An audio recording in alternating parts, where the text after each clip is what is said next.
Well, good evening, everyone. My name is Norville Barrington from National Black MBA Metro New York chapter. I want to thank everyone for joining today's webinar. We're going to have some questions. If you have any questions, please use the chat feature below, where we're going to be able to answer your questions throughout this conversation. Today's presentation focuses on the business of golf. And we know that golf is a very lucrative sport, but there's a history behind it, there's a skill behind it, and more importantly, why are African Americans playing or not playing golf? Today and more, we're going to explore those options with Kelley Pierre from All Access Golf. Now, the National Black MBA is celebrating our 50th anniversary, and as we celebrate our 50th anniversary, we want to celebrate all the visionaries that have put our organization and lay the blueprint for who we are today. There will be more information to come regarding 50th anniversary events. Please visit NYBLACKMBA.org for more information. You can also visit our website from a chapter perspective at NYBLACKMBA.org. And again, we're celebrating our 50th anniversary. Thank you so much for joining us today for today's webinar. This is one of many webinars that we have from a National Black MBA Association, and we look forward to sharing more information with you. Today's guest is Kelley Pierre, who's the CEO and founder of All Access Golf. All Access Golf is a company that focuses on increasing visibility and relatability and access to minorities in the sport of golf. Kelley's parents are from Haiti, and Kelley grew up in Brownsville, Brooklyn. If you know anything about Brownsville, if you make it out of Brownsville, that says a lot about you, so kudos to you. He's also graduated from Medgar Evers College, senior college, with his part of the CUNY system, the City University of New York, where he majored in social and behavioral sciences. He actually went back to school, received his MBA in finance from LIU, Brooklyn. While working on his MBA, he was exposed to golf and fell in love.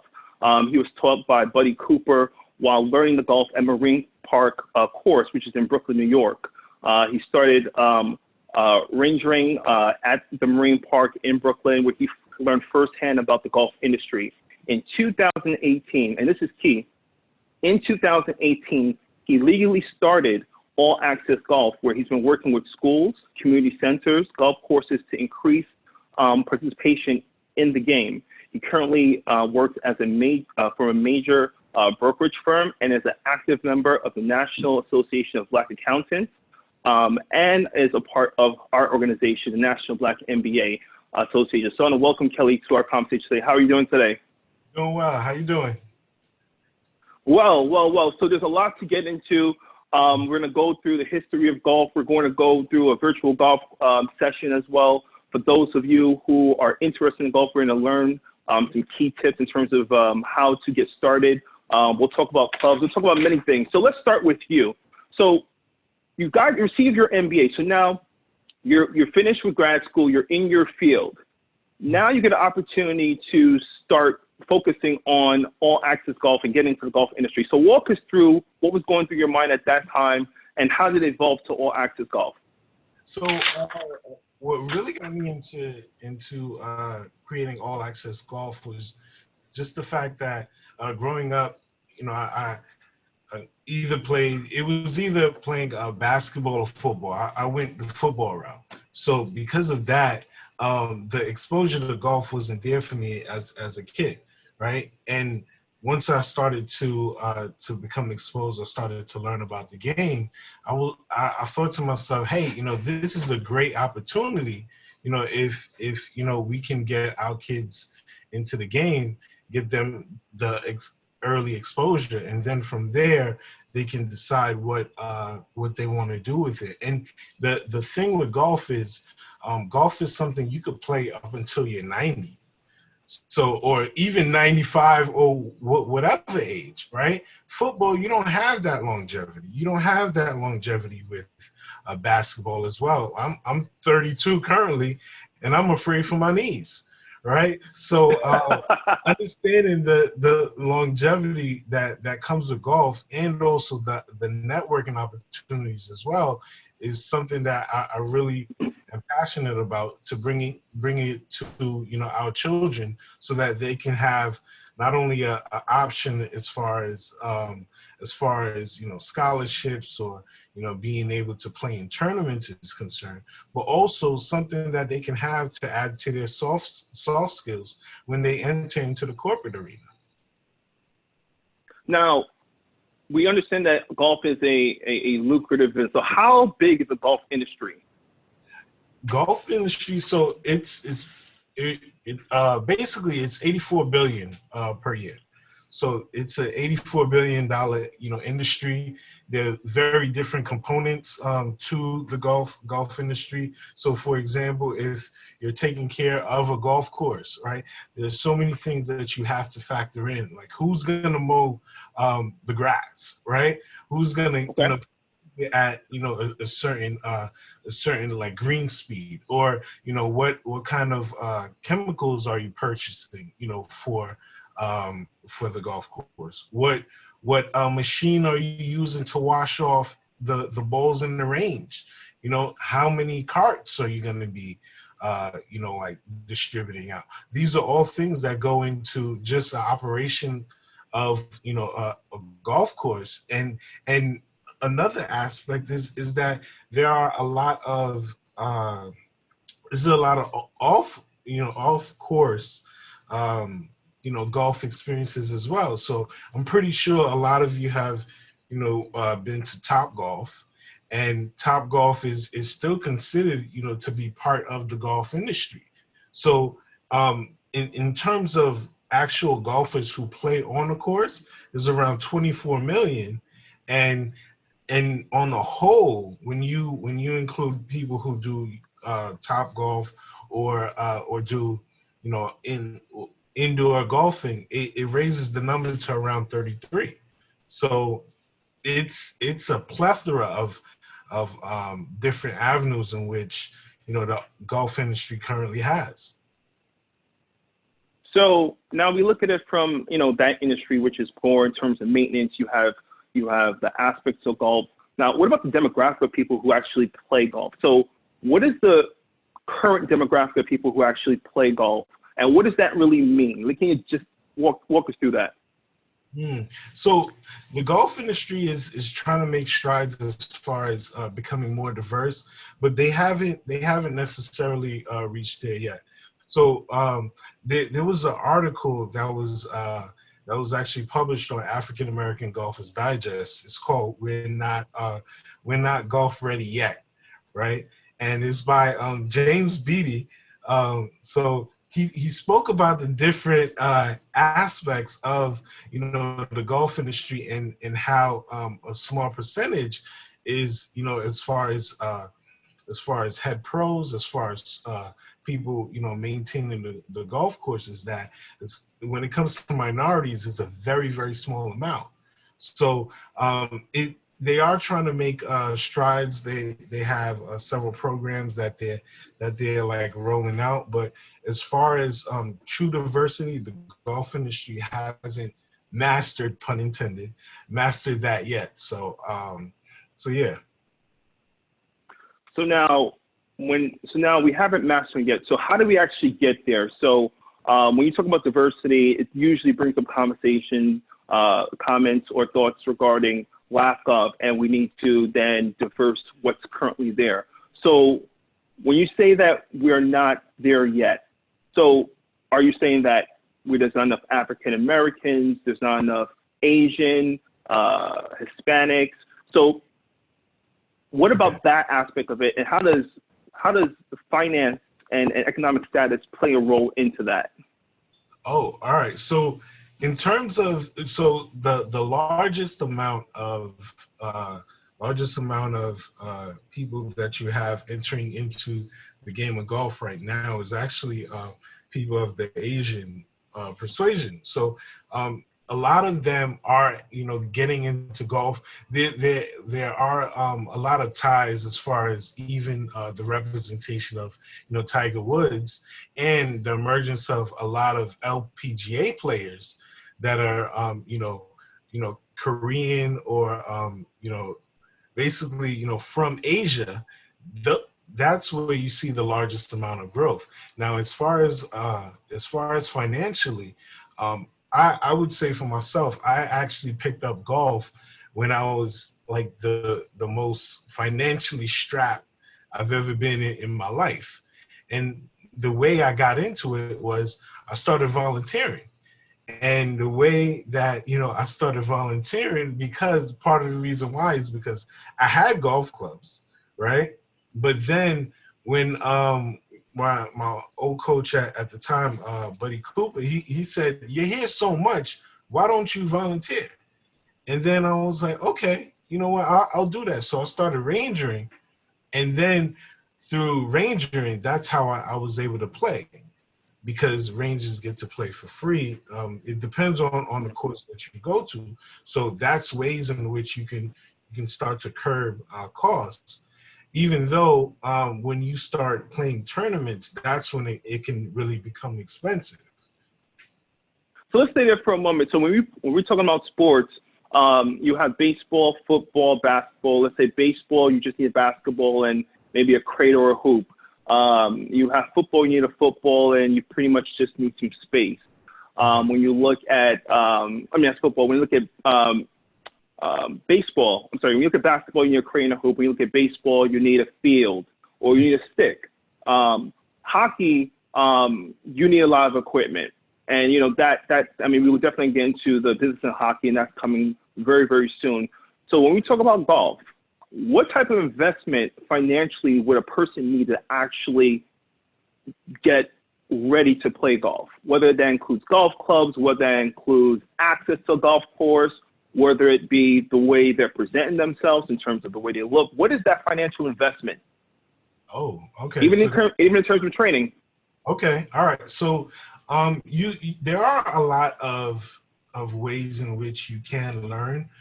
It's not there's different opinions as far as the way in which you can learn. You can learn by just going out there, going out to a range. People would give you advice if they see things that are wrong with your swing. That's one component. Then the second component would be online. There are tons of YouTube instructors that teach fundamentals, and really try and dissect the swing, because the swing could become like very complicated. But there's also one-on-one, right? You have the one-on-one face-to-face coaching as well. That's another aspect. But as far as just learning how to get into the game, what I normally tell a lot of my clients is, the first thing I want you to do is get a putter. Get a putter for $40, and then if you have carpet, you can start putting. Yeah, you can start putting from there and use a cup, right? And all you did was you just bought a putter. But putting is the most important part of playing golf. And if we were to break it down, if you have a par 72 course, right, on every single. And let's for our audience, let's just make sure we level set. Par 72. Just explain what that means for our audience, just for those who are not well versed. All right. So here's the construct of a golf course. Golf courses vary, right? Now, you have a par 3, a par 4, and a par 5, right? Okay. The way that I normally show them what a hole looks like, right? And each hole, so one course has 18 holes, right? So if there's one hole, right, it can be a par 3. Another hole can be a par 4, and another hole can be a par 5, right? And then depending upon the course, you'll have, the variations between the three. And from there, it's called par 72 if it's a par 72 course, right? Which adds up the par 3, the par 4, the par 5, right? Some courses have a par 70, which means that it all adds up to 70, the par 3s, the par 4, and the par 5s. So that's what I mean by, a par 72 course would be like a regular course in which it adds up to 72. And with the par 72, when you look at putting, right? On each hole you're supposed to putt. Normally, once you get onto the green, you have two chances to get it into the hole, right? So you would have to putt it into the hole. Now, what happens is that if we were to times, right, you have 18 holes, right?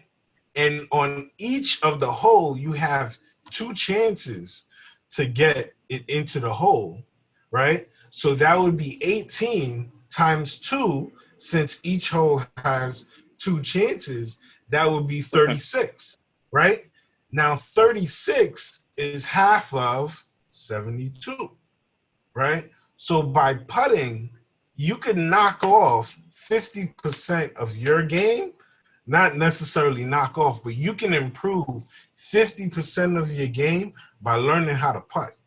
And that's why I normally encourage my clients to start off putting, because that's the most important part. So now we're definitely going to get into the other pieces of the clubs later on. Let's walk us through the historical impact of African Americans in golf. So currently right now, we're in a space where there is an increase of African Americans who do play golf, but it is not to the uptake that we thought it was going to be. And when I say that, there's a Tiger Woods effect, which generated billions of dollars into the industry. But let's walk back to history in terms of contributions to African Americans in golf. Let's just walk through that process and that timeline. Okay. So normally, all right. So let's look at it. Let's look at it like this. When you go out to the golf course, what's the first thing that you do? Tee it up. Tee up, yes. Yeah. That invention is Dr. George Grant. The golf tee was invented by, a dentist. He was a dentist at Harvard. He has the first patent for the golf tee.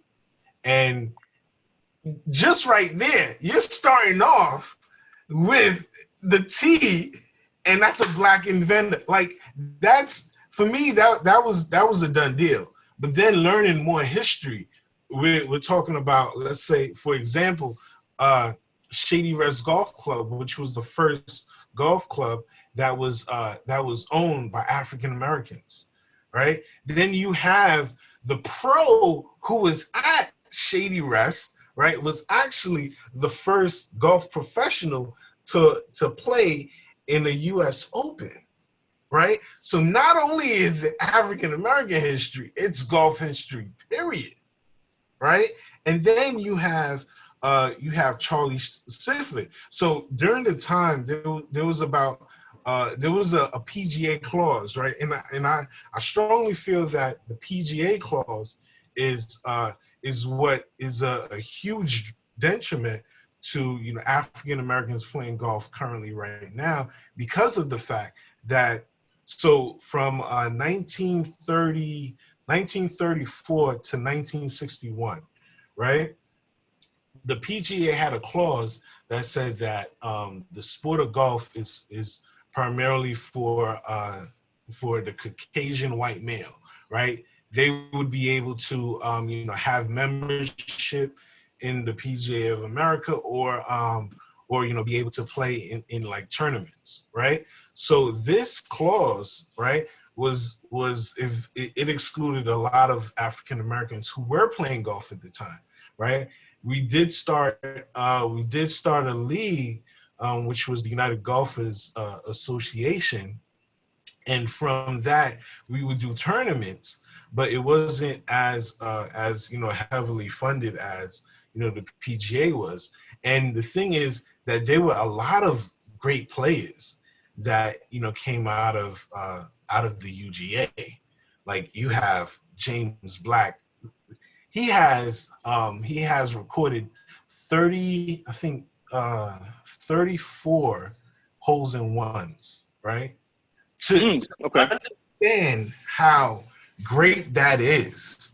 Tiger Woods right now has only 18.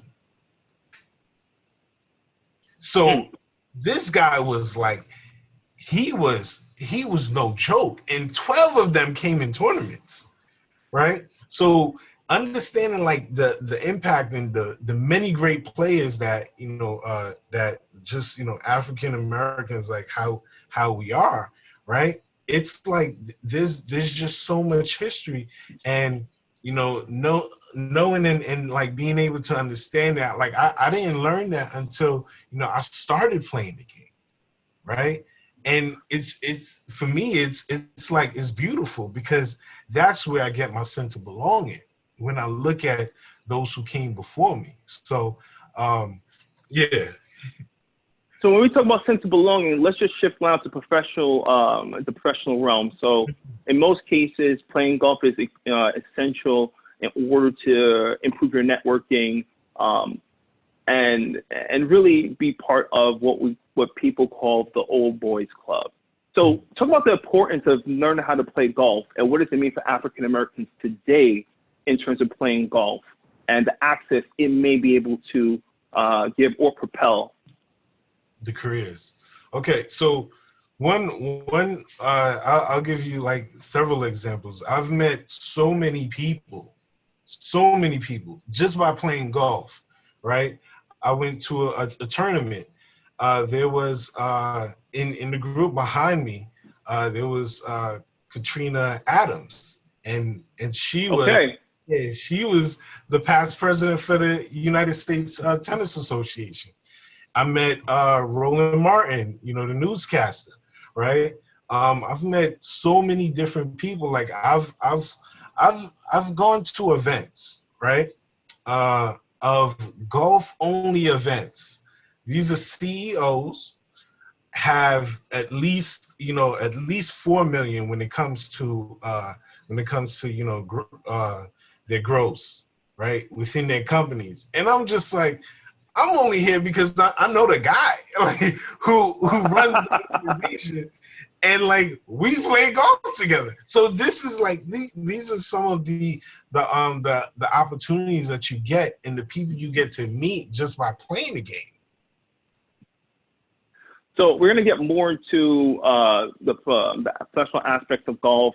There are some questions in the queue. So how many golf courses are owned by African Americans right now? Okay, that's a great question. So I think there's only actually 5 across the nation. Yeah, and I think there's one by Renee Powell, and that's like one of the premier ones. Renee Powell, heavy pioneer in the game. She was like the only African American to be honored at St. Andrews, which is considered like the home of golf. She has her own hall there, right? So there's only 5 operating right now, right? Hopefully, we can get the numbers up, right? More of us can get into the golf industry, and also contribute to like the African American owned like golf clubs by just playing around there. So yeah, it's currently only 5. So I also have a question here that just came up via text. So now there are individuals that are looking to learn how to play golf. They're private and public places. So we have many members that live in New York and live in New Jersey. So what are some recommendations in terms of locations that people can get access to playing golf with less barriers? Okay, so nationwide, there's about 80% of golf courses are really public, right? Now, excuse me, as far as learning how to play, Brooklyn, there's two courses. I frequent Marine Park a lot, and then there's also Bay Ridge. I think it's Dyker Heights, right? Dyker Heights, yeah, Dyker Heights. Yeah. That's you know, those are two courses I can name offhand in Brooklyn. Actually, last year the PGA Championship was at Bethpage National Park, and Bethpage is actually a public course. It's not private at Oh, all. okay. Yeah, and it's actually one of the top like rated courses in America. Like Bethpage is sorry, I'm just gonna veer. Bethpage is no joke. First off, you have to walk that course. There's no carts. And the level of skill, they have a warning sign that warns you that this course is for highly skilled golfers. It is no joke to play Bethpage Black, you know, which is the toughest graded course. So now let's also look at it from a male to female ratio perspective. Let's talk about the amount of women who play versus men. I know that number is low, but how what's the impact to women in golf in terms of access? You have private golf clubs that are men only. Talk more. Can you just let the audience know, kind of set the stage of the impact to women in golf and Hmm. access? That's a great question. So as far as access, right?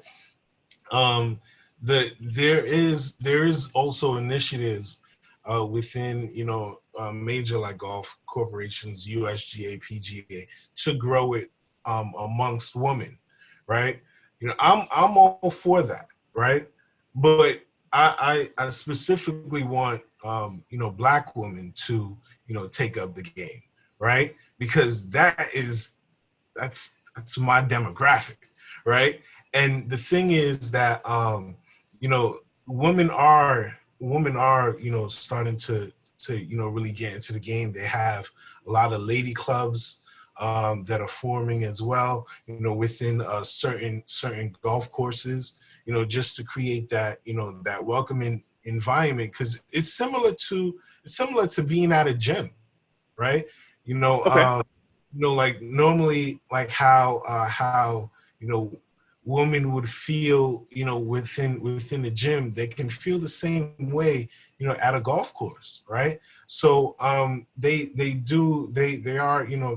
there are initiatives in which they're trying to really encourage women to play. So it would be like lady only events. I think within New York, there's like Five Iron, which is an indoor facility, and they have ladies' nights.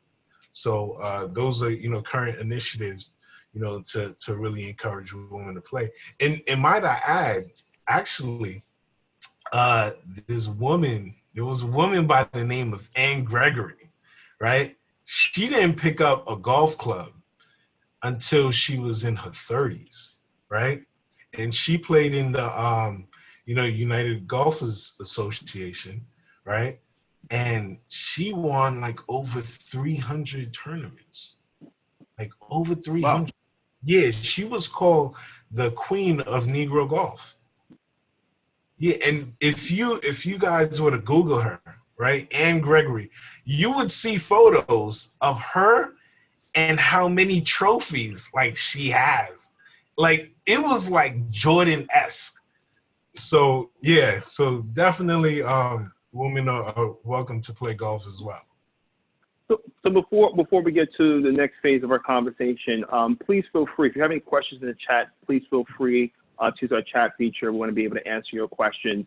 As we look at wait for some of the questions to kind of pop up there. Can you speak more about some of the programs and initiatives that All Access Golf is doing in terms of mentorship for African Americans, and also other aspects for more mature individuals who are looking to, like myself, looking to learn the game of golf.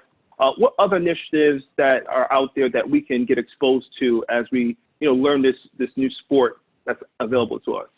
Okay, so what we do at All Access Golf, currently we're partnering with schools and community centers to bring golf, to children, right? And the way that we do it, we have a 6-week program in which we teach golf fundamentals, but we also teach them life skills, right? So we take things in terms of that are golf like principles, right? So for example, one of the most important things in a golf swing, right? When you read like Ben Hogan, it's really the grip, right? The way that you grip a club, right? The smallest minute detail comes down to the grip within a golf swing, right? Now, when we talk about teaching kids, the grip, we also teach them, we call that segment get a grip, right? Now we're also teaching them, the small yet meaningful things, right? Eventually like add up to, a lot. So for example, if you wake up and you don't want to brush your teeth, what's gonna happen? That's not a good scenario, right? You have a lot of dental pain, you have gingivitis, all of these things. These are the small things in which we do that have a big impact over time, just like the golf grip, right? So different things like that we use towards children. And then for adults, what we normally do is like we have, golf-centered events. We had an event for Black History Month that was called Blacks in Golf. We had LJ Finney, Lorenzo A. Bryan, the Burt Cook, who's the founder, along with James for African American Golfers Digest. And then we also had Toure as the moderator, just speaking about, the African American, golf history. So things like that, we do, panel discussion, networking events, and then we also do golf clinics as well. So those are ways in which we really try and get more of us into the game. So what's more effective, playing in group or individual lessons? I would say playing in groups. The reason why is because honestly, playing in general, when it comes to, let's say, it's 3 people, right? And then you get paired with someone who's a single, right? Now this is a new person to meet, right? You get to feel them out, you get to talk with them, you get to meet a new person. And, playing in golf, like within groups, is always best because you're also looking to have a good time, you're looking to meet new people, but you're also trying to have fun as well. And it's a great form of, just escape, a great form of, like meditation as well. So those are just ways in which like the group environment is very like conducive. So that would also maybe imply that it's more cost effective. Is that correct? Well, so the average like nationally, the average price for a round of golf is around $35, right? Now, I would say that it is cost effective when it's on course, like going out to a actual golf course.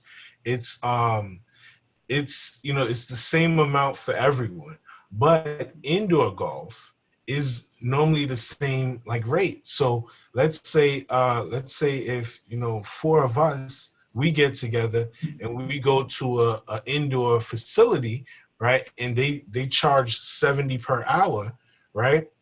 If the 2 of us, if we decide to go 2 hours, that's 140 in total. You split that by 4, then it's pretty cheap, right? It's 35. You're around like the average, as opposed to playing 4 hours and having to spend 70. So 70 each person for 4. So those are ways you can cut costs. Another way to cut costs is playing twilight hours, right? Twilight hours, you could get, a good 9 to 10, holes in. Even if you finish the 18, that would be great. But normally twilight hours is when the course, basically when sundown is starting, right? They reduce their prices in order for you to be able to go out and play, and that's another cost-effective way of being able to play the game as well. So we're going to shift this conversation into the actual lesson part. Now, there's going to be some questions, and this is something that, as I shift over, if you could just talk about buying clubs and talk about the investment in buying clubs and where you should look at for buying clubs. Should you buy sets? What brands would you recommend, as I shift over to the next section of our presentation?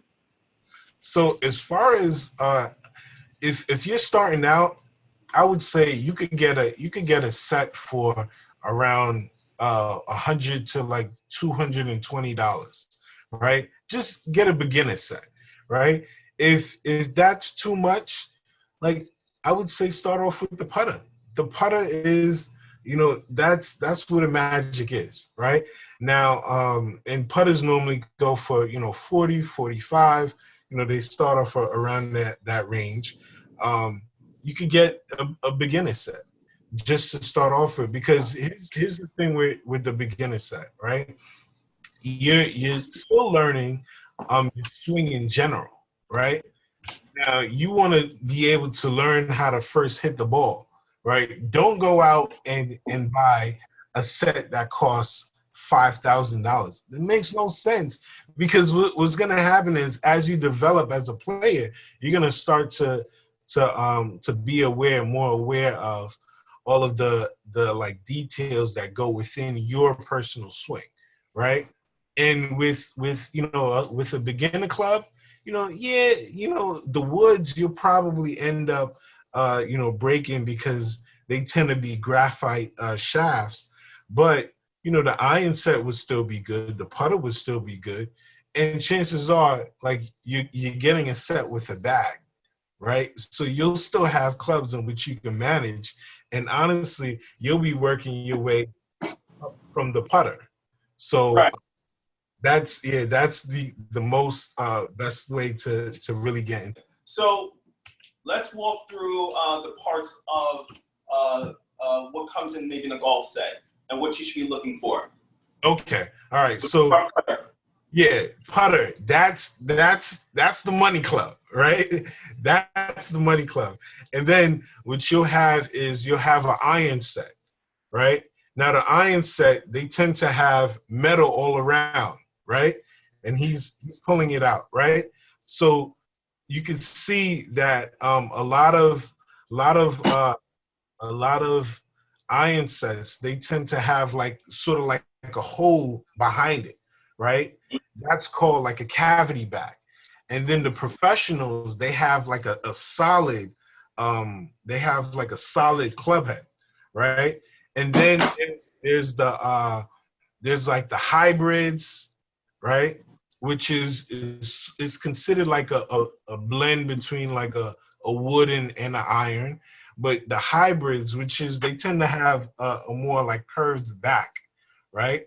And they basically it's bulgy, right?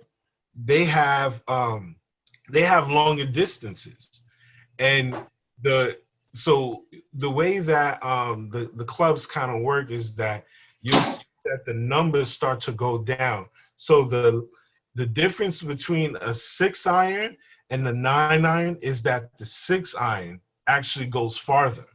So the lower the number of the club is, the farthest you're able to hit it. So just to make sure we understand, so I have my 6 and my 9. So you're saying can you repeat that again for our audience? The 6-iron goes farther than the 9-iron, right? And when you're working your way down, so when it's 5, right, the 5 will go farther than the 6, right? And then you'll have the 4, the 3, and then from there it's like 4s, 3s can tend to be hybrids or woods, and then you'll have your 1, which is the driver, the infamous driver. Let's pull that out. Okay.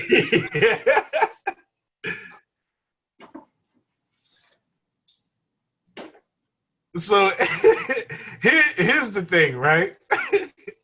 This is the club, right, that will get you in the most trouble, right, when you're playing with it. Okay, so why is that? Why is that? Now, I've heard this from coaches. So let's walk through the driver and why that would get you in trouble. Okay, so the thing is, right, with the driver is that since you're hitting it longer, right, your margin of error actually increases. Okay. Right? You look at it like that, right? So since your margin of error, increases, right? You want to play golf. You want to play with strategy, right? Now, this is the beautiful thing about the game, because golf can humble you. Golf will really humble you, and it's even hard for me when I know I'm not hitting my driver. I think to myself, I think I could get one more, right? But with the driver, it's like it's like it's the curbing of the ego, right? That's what I like to call it. And there's also a phrase in golf that says that distance is the young man's game, right? Yeah, Okay. it's more about strategy and being able to place the ball where you want to put it, right? And if the driver is the most erratic club, right? Then like you only use it, when you have to. Also, you're not going to be using it on every single hole, Right. right? So typically, if you have a driver, you're using it really maybe one time. Well, yeah, Maybe. yeah, maybe, yeah, and it depends. Like if it's a par 5, you may want to use a driver, or a par 4, depending upon the yardage. But you're not gonna really utilize the. You can go without a driver, right? But it is the most,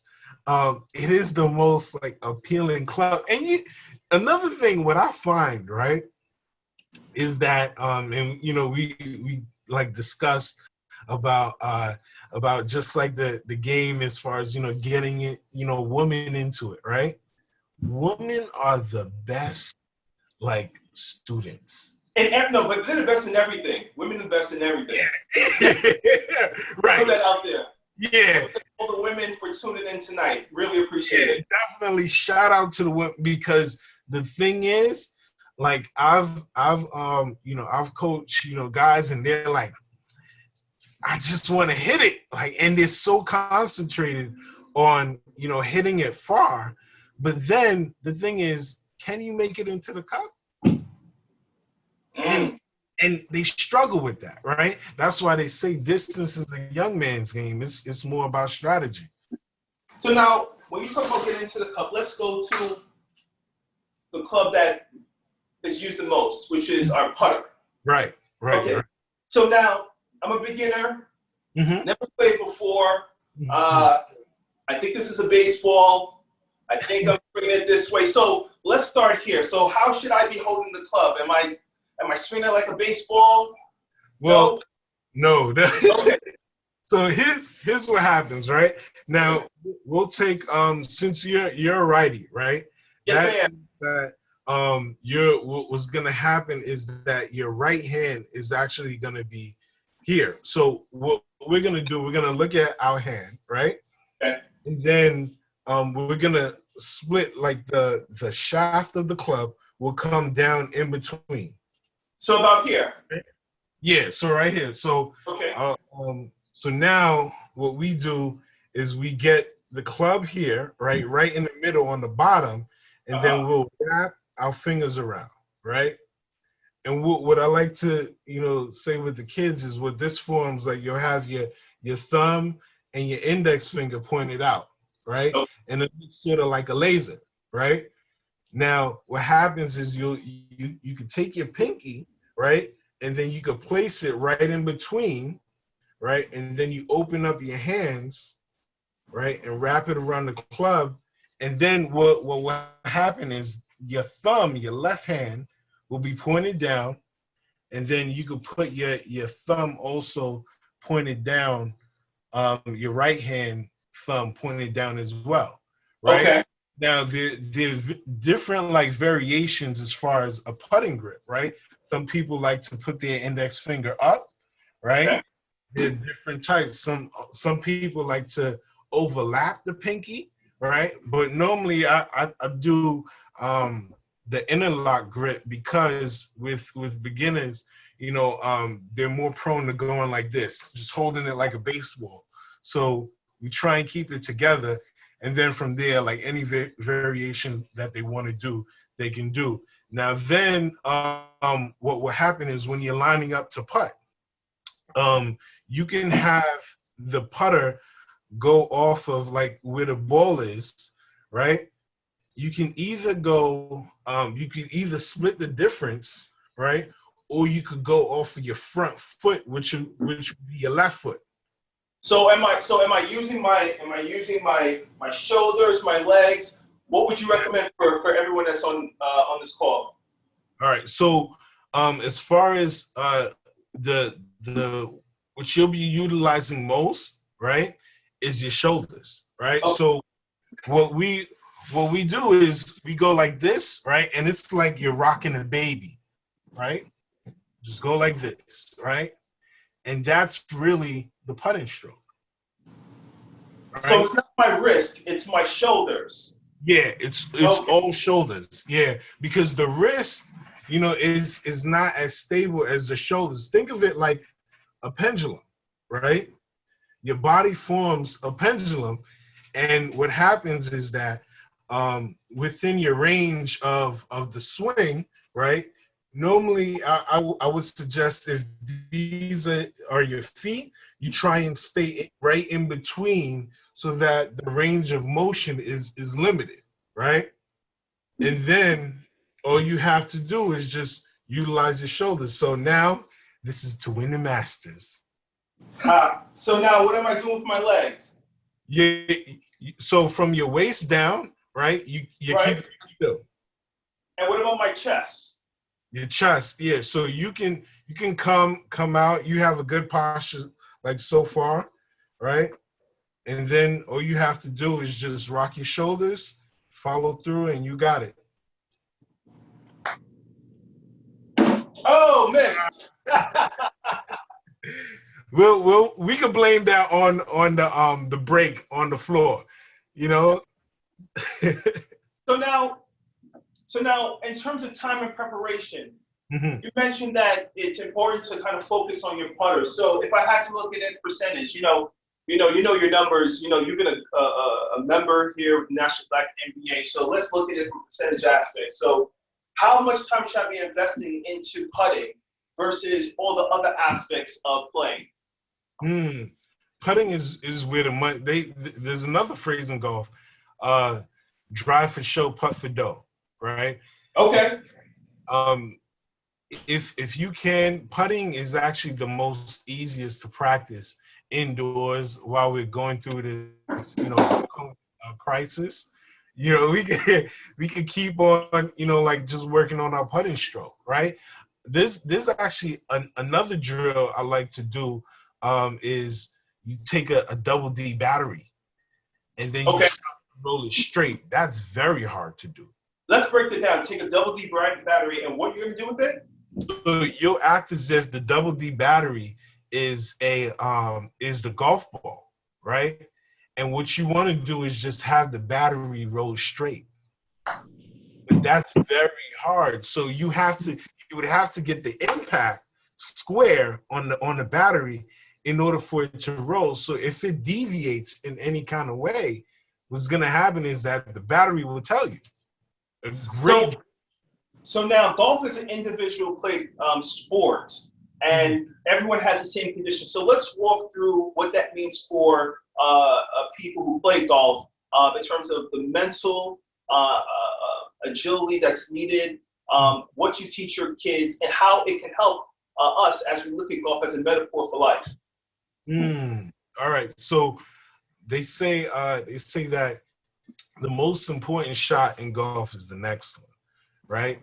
Now, the psychology behind playing golf is this is like I mentioned, I've played football before, right? You know, I used to quarterback. They used to tell me, you know, if I threw an interception, yeah, you know, just forget about it, you know, and go back in and, you know, like, you know, don't be afraid, right? But with golf, oh my gosh, the mental capacity to not let, you know, things like even, let's say, for example, like when we talk etiquette, if somebody's talking during your swing because you're concentrating on hitting the ball, right? Then there's, you know, elements that you have to factor in: the wind, the rain, you know, you have to be able to clear all of those elements out and then swing, right? It's a mental exercise. And then if you do hit a bad shot, right, to be able to brush that off and then hit a recovery shot it's practice for mental just mental health in general.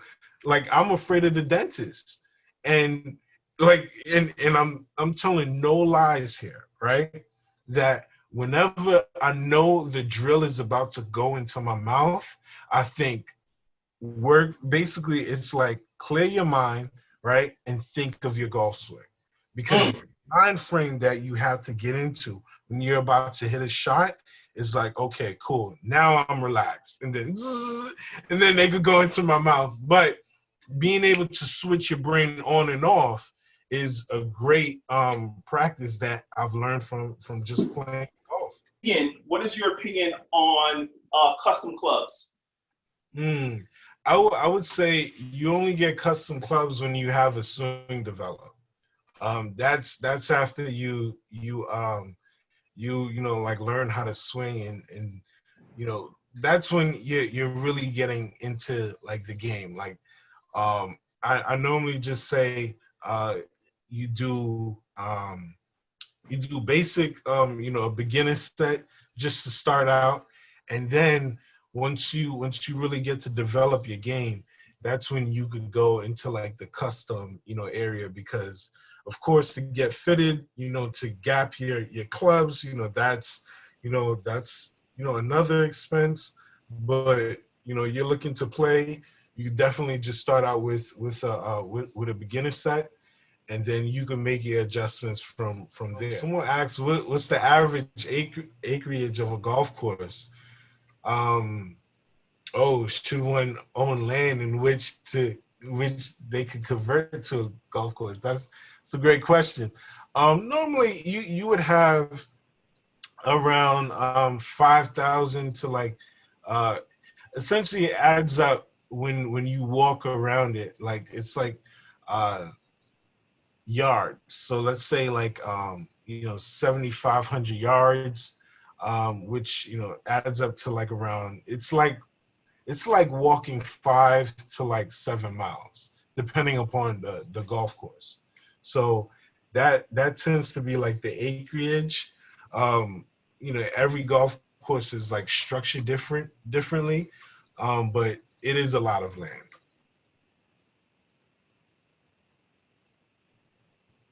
So now, in regards to, if we look at it from a relevance perspective, what are two aspects of golf in business in the world in terms of its impact, in terms of what are some stats that of people that play golf in the world, and how does that ultimately relate to business transactions being made?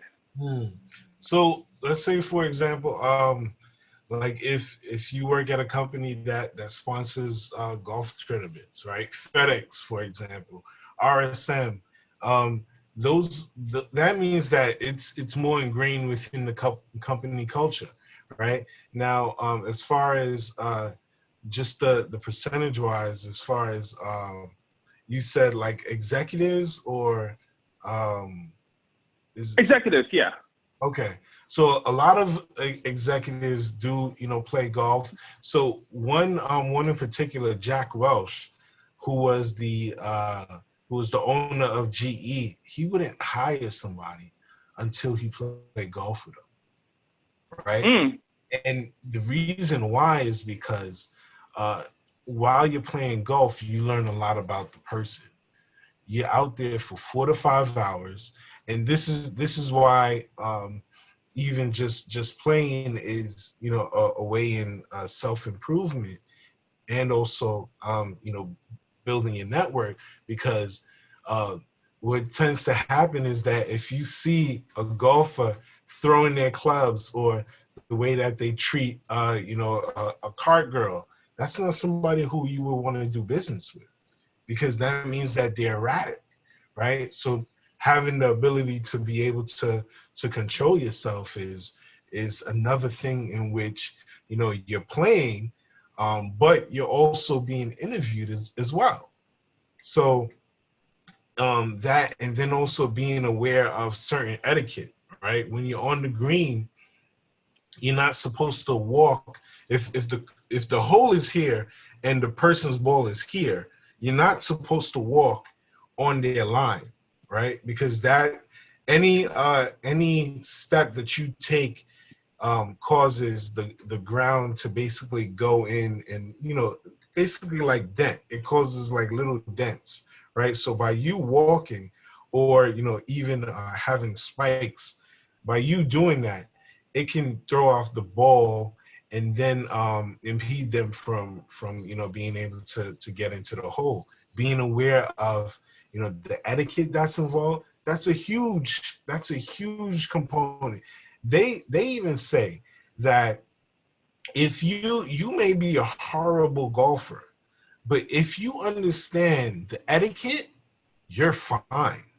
Because if you're going slow and you're aware, and you let people, you let the group behind you jump ahead, because you realize that they move faster than you, or they may hit the ball, like those are things in which, you know, like that means that, okay, you're aware of what's going on, and you're also like showing empathy towards, you know, other people who, you know, you don't know. So these are things, you know, people look for.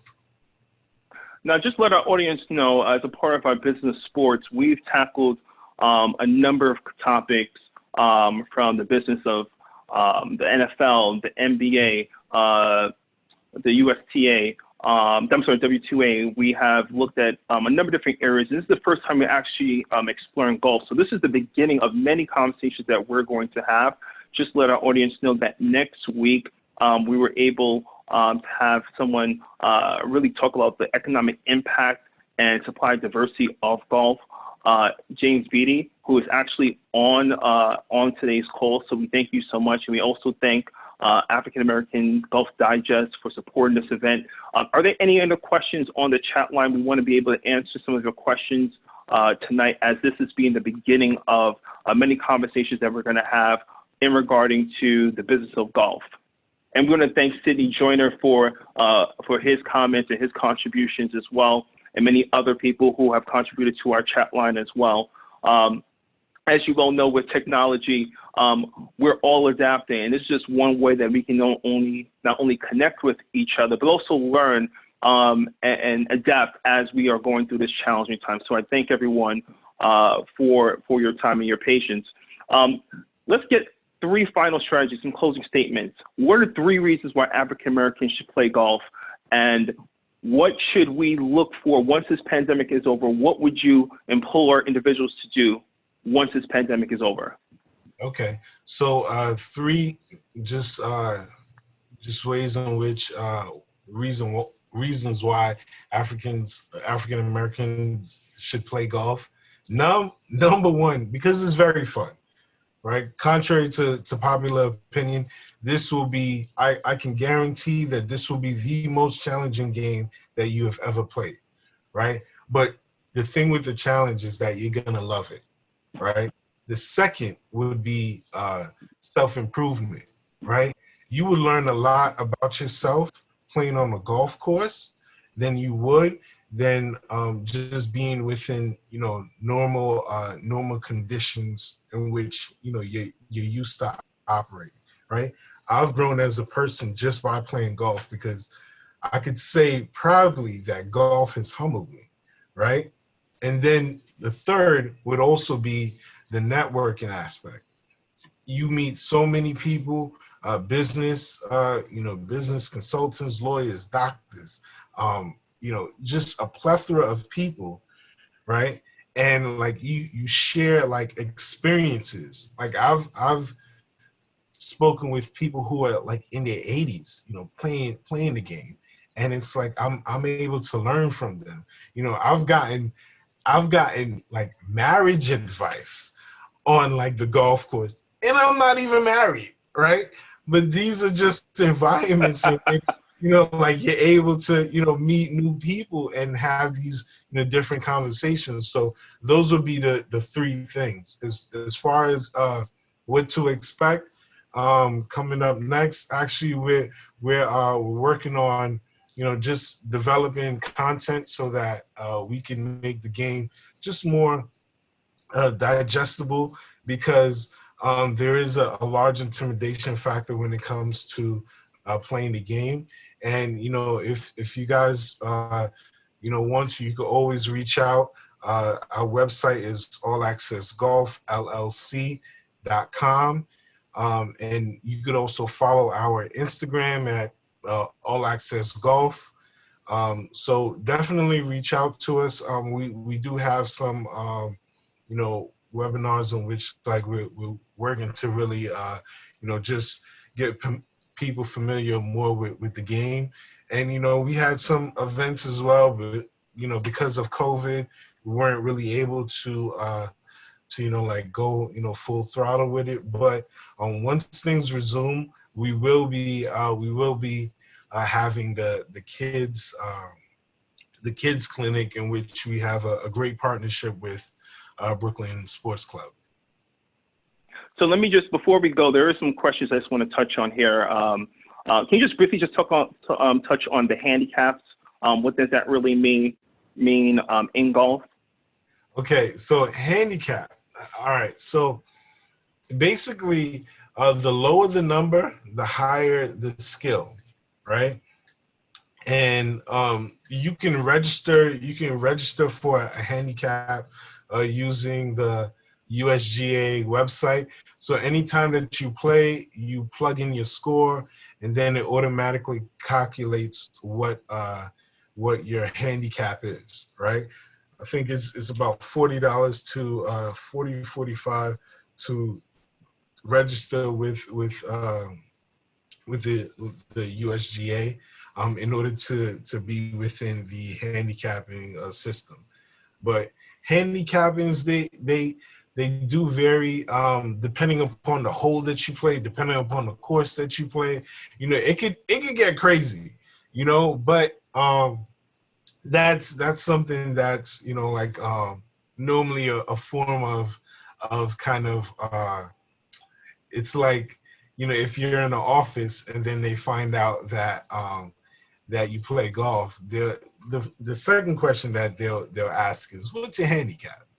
And if you're starting out, just say 30. That's what I advise. Just say 30, and you're working on your game. So as African Americans, we love style. We love to look good. Can you give some tips, fashion tips, male and female fashion tips for the golf course? Some things we should probably do, some things we should never do. Okay. All right. So one thing you do not do, the whole Argyle high socks with the poofy pants, you can leave that for the 90s, right? I would suggest that actually I was going to write an article on it, ways in which you can save money while also getting like golf attire, right? Target has great like golf attire. Burlington Coat Factory has great golf attire. Like there are places in which you can get it for cheap, so that way you're not coming out of the pockets too heavy. But also like normal polo with with khakis, and then you got the Augusta green too, so it's like that's a perfect that's like a perfect like golf outfit, right? For the ladies, it's similar to tennis. You can have a polo, and you could have a skirt as well, right? So that's a good like golf attire. As far as the shoes, you can get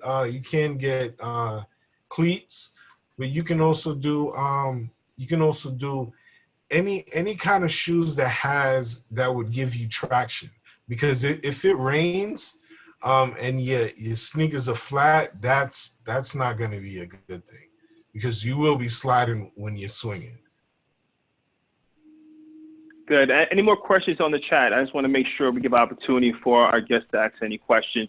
Now, again, if you are looking to become a member of the National Black MBA Association, you can go to NYBLACKMBA.org, become a member of our organization. We do have chapters. We have 39 chapters across across North America, and we welcome you to join this wonderful organization. I also just want to thank you very much. You've been a great member of this association, and we thank you so much for this conversation. Again, this is just the beginning of many conversations focused on the business of golf. Next week, Monday, we're going to have James Beatty, who's executive writer of African American Golf Digest. We're going to focus on the economic impact and supply diversity of golf. There's more to get into. It's a very lucrative industry. We're also going to focus on careers in golf, and we want to be able to tease you a little bit, but at the same time, it's a long discussion, and golf is a sport of a lot of patience, a lot of learning, and as we learned from Kelley Pierre, who is a founder of All Access Golf, this is an opportunity for African Americans to improve not only their skills, but also improve their network, increase their network, and learn more about this great event. So on behalf of the National Black MBA Metro New York chapter, want to thank everyone for joining today's webinar. Kelley Pierre, thank you so much. My name is Norville Barrington. Please visit our website at NYBLACKMBA.org. You can also visit us on Instagram, hashtag, or our handle is NYBLACKMBA. There's more events. Our event next week is going to be Monday at 6 p.m. Eastern Time. Thank you very much. Have a wonderful day. We look forward to exploring golf with you as we increase our network. Thank you very much. Have a wonderful evening.